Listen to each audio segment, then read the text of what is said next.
Before I was born, before I took my first breath, before I ever saw my mother's face, war had already taken my father. I never got to meet him. I only inherited his story. But sometimes, a story is powerful enough to raise you. It was the summer of 1985 in Longvek, Cambodia. The air was heavy with fear. Gunfire tore through the village. People screamed, people ran.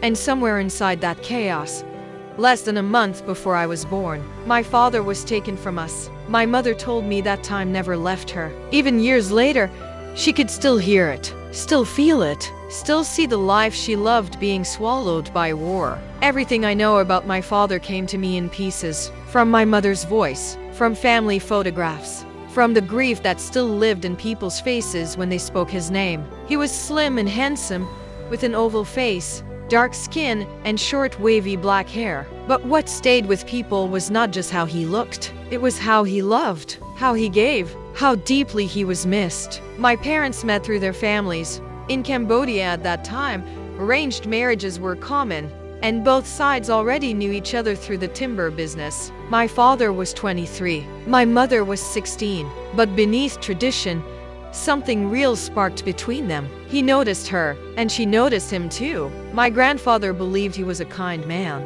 a man who could provide, a man who would take care of his daughter. And by all accounts, he did. Their wedding was simple, traditional, and full of blessings. Family and close friends gathered near a large sugar palm tree, a symbol of long life. People brought food, fruit, good wishes, small offerings for a future that still felt possible. For a little while, my parents were allowed happiness. After they married, they built a small store together. Not just a business, a life. A beginning, a place where love and labor stood side by side. Most of their customers were Vietnamese soldiers from the military camp nearby. They worked long hours, but my mother told me she never minded, because at the end of the day, my father would massage her tired feet and make her laugh. When she spoke of those moments, I could feel it. She did not miss only a husband. She missed her companion, her joy, her safe place. Then war came closer, not as a rumor, not as distant noise, but as men arriving in the village to take what they needed. Just after my older sister Maya was born, soldiers came to conscript the able-bodied man. My grandparents begged. They offered money.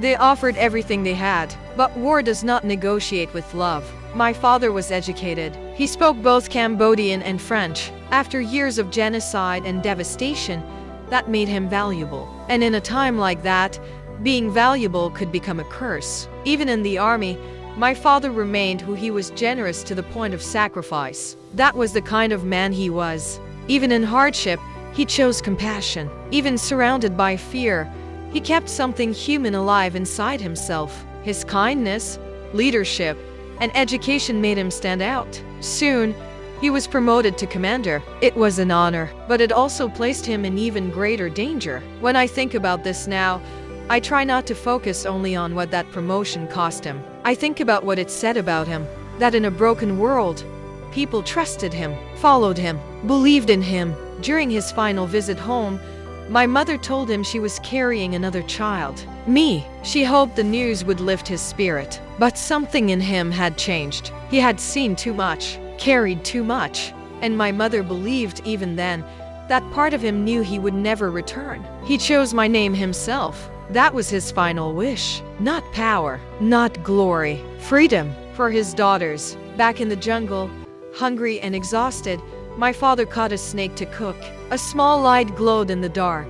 A fellow soldier said he heard a whistling sound, and less than a second later, a bullet tore through my father's chest. There was no medic, no rescue, only a dying man, and another man trying not to let him die alone. And then, just like that, his life was gone. The soldier risked his own life to find my family and deliver my father's final message. For that, we have always been indebted to him. War steals so many people without explanation. But my family was given one final gift in the middle of all that cruelty.